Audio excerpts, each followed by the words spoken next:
Би нэг тавчхан хоёр үг хэлчихье гэж бодож байна.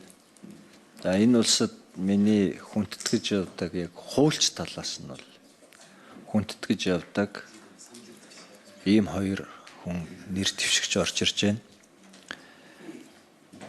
Тэгээд нэг зүйлийг хэлмээр байна. Та нар хинт ч талархах тийм өргүү хүмүүс шүү. Энд шийдвэр гаргаж байгаа олонхоороо санал өгж гаргаж байгаа. Тин нэгэн хувь хүнд та нар өргүү гэдгээ нэгдүгээр сайн санах хэрэгтэй.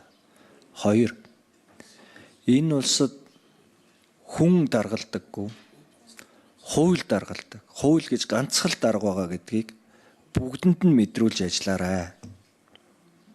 Тэр хууль засаглана гэдэг чинь хоосон үг биш.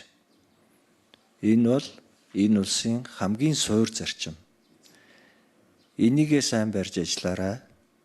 Ямар ч тохиолдолд энэ ажлаа аав гэд аливаа нэгэн шахалт байгаа бол ажлаа өгөөд хаалгаас аваад хуулийнхаа тал зогсох ийм бэлэн байдалтай ажиллаарай гэж би та хоёроос хүсмээр байна.